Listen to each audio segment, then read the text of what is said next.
La foule des grands jours était présente au pavillon Gabriel en cette matinée du 15 janvier pour la présentation à la presse des grandes lignes et des nouveautés de l'édition 2009 de Batimat.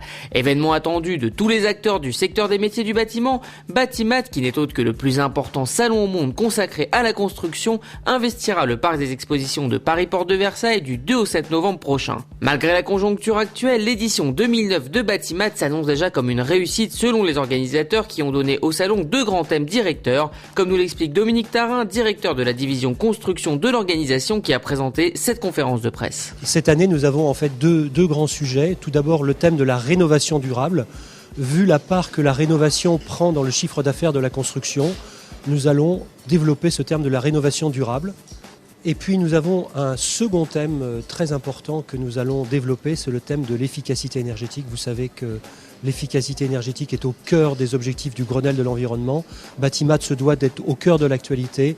Donc nous aurons de nombreuses communications avant et pendant le salon sur tous les sujets touchant à l'efficacité énergétique des bâtiments. Toujours organisé autour de 7 espaces, gros œuvres, matériel et outillage, finition et décoration, menuiserie et fermeture, gestion durable des bâtiments, informatique et enfin services, cette 27e édition se démarquera par ses innovations. Tout d'abord avec la création d'espaces de débat et de conférences dans lesquels viendront s'exprimer les grands décideurs du BTP, mais aussi avec des espaces totalement réinventés, baptisés Zoom. Dans la structure du salon, nous avons une grande nouveauté, c'est la finition et les décorations.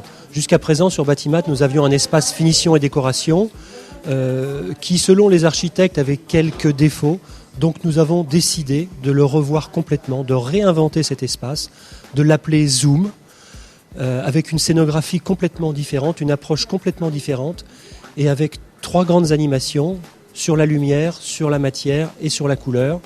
3 animations donc, qui vont s'appeler tout naturellement Zoom Light, Zoom Color et Zoom Touch. La simultanéité avec Intermat, le salon du matériel de chantier, ainsi que l'absence non négligeable des entreprises espagnoles n'entament en rien l'enthousiasme des organisateurs qui ont déjà fait le plein d'exposants. À quelques mois de Batimat, par rapport à toutes les choses nouvelles que nous mettons en place, nous sommes optimistes effectivement. Les ventes de stands sont bonnes.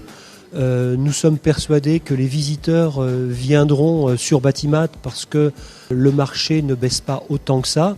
Donc nous sommes persuadés que, ayant un nombre d'exposants quasiment identique à 2007 et un nombre de visiteurs quasiment identique, nous aurons rempli notre mission en créant des rencontres entre exposants et visiteurs quasiment au même niveau qu'en 2007. Avec comme invité d'honneur la Russie et des journées thématiques autour des pays du Maghreb, Batimat poursuit son ouverture et assoit son rayonnement international. Rendez-vous est donc pris du 2 au 7 novembre prochain à Paris Expo pour échanger, rencontrer et découvrir les innovations d'un secteur qui, comme le dit le slogan de l'édition 2009, fait peau neuve.